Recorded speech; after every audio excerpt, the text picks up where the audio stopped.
अध्याय 46 श्री गुरुदेव दत्त श्री स्वामी समर्थ श्री गणेशाय नमः श्री सरस्वते नमः श्री सद्गुरु दत्तात्रेय नमः श्री स्वामी समर्थाय नमः। कोणी एक गोसावी प्रामाणिक जटाधारी तपस्वी यात्रा अनेक तैसेची श्री सेतुबंध रामेश्वर दर्शन भाविक करीत असता पादचारी। दैववशात त्या गोसाव्यास जलोदर व्याधी उद्भवला त्रास, परंतु शरीर रूढतेमुळे विशेष काही त्यास वाटले नसे। तथापि रोगवृद्धी दिवसेंदिवस तेणे उदर पावले वृद्धीस, स्वादन लागे अन्नाचा तयास, चालण्याची शक्ती न्यून झाली। त्याचे मनात द्वारका पश्चिमधाम यात्रा करावी ऐसे उपजले प्रेम। चतुर्भुज श्री कृष्ण मूर्ती दर्शन निष्काम व्हावे मला मनोहर। पुढे हळूहळू मार्गे पादचारी येऊनी पोहोचला श्री गाणगापुरी। दत्तात्रेय श्रीपाद श्री नरहरी चरण पादुकांचे दर्शन करी 4-5 दिवस घेतली विश्रांती। तेव्हा कोणी तेथे वर्णन करीती की अक्कलकोटास अवतारिक यती परमहंस पुरुष आहेत, त्यांचेही दर्शन अवश्य घ्यावे ऐसे गोसाव्यासी सांगती जन बरवे। आता मंद गतीने चलावे म्हणून निघाला गोसावी।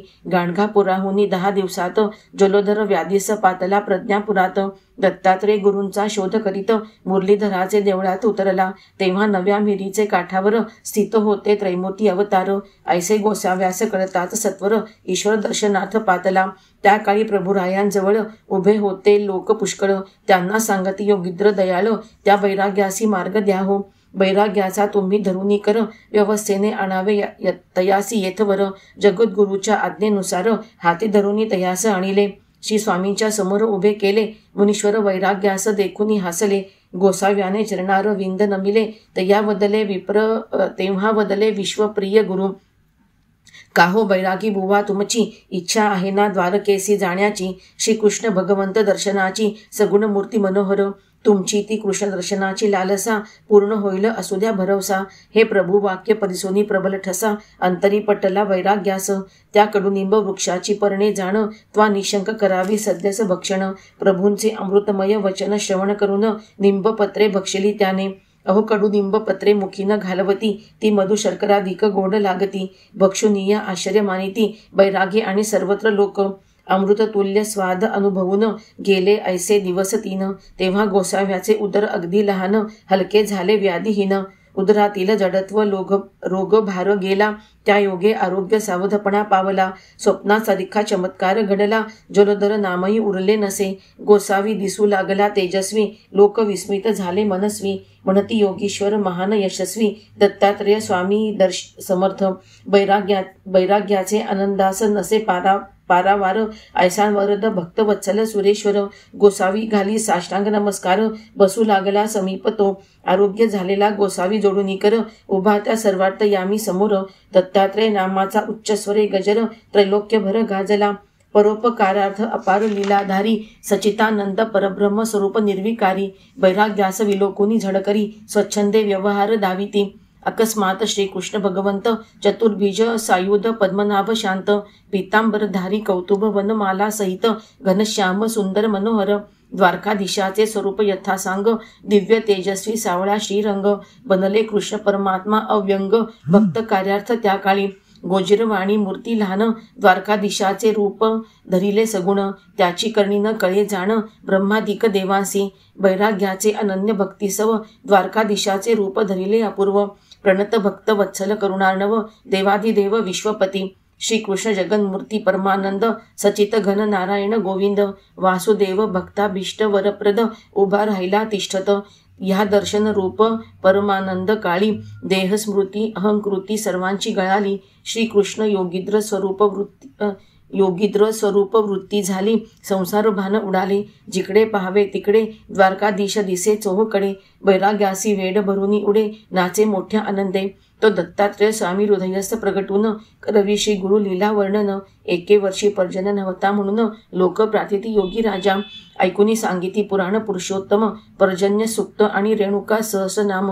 पठण केलिया नित्य नियम, पर्जन्य वृष्टी होईल। 16 पाने ऐसा आज्ञेनुसार, बाळकृष्ण भट बावडेकर यास पाचारुनी दिधली सुपारी शीघ्र। पर्जन्य सुक्त पाठाची आणि रेणुका सहस्रनाम पाठाची आणि रेणुका सहस्रनाम पाठाची, बावडेकर पुराणिक बुवास त्वरेची, सुपारी दिधली समर्थ आज्ञेची, निजप्रिय भक्त चोळा पाने. दुसरे दिवशी तेथून समीप हंजरगी ग्रामास गेले आनंद स्वरूप.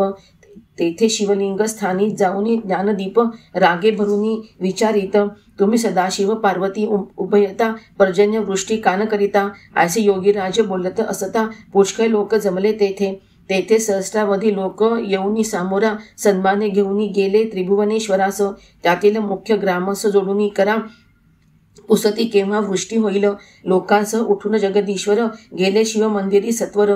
शिव गौरी गणेश हनुमंतादी निर्जर तयासी गाली प्रदाने अर्पुनी.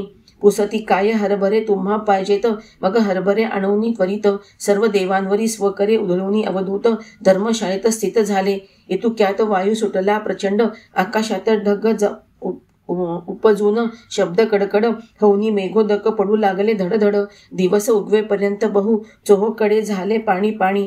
25 कोसात वर्षाव झाला दिनरजनी. सकल लोक संतुष्ट समाधानी होऊनी धावले दर्शनासी. समर्थ आले अक्कलकोटासी, संपूर्ण लोक भजती अहर्निशी. दक्षिणा देऊनी पाठक विप्रासी, करविले नैवेद्य भोजनाधिक. असो पुणे प्रांती जुन्नर ग्रामची एक, मराठे जातेची स्त्री सखू नामक. पूर्वकर्म वशात तिचे अंगावरी शोकप्रद श्वेत कुष्ठ उद्भवला. शक्तीनुसार द्रव्य वेचिले, औषधोपचार अंगारे धुपारे केले.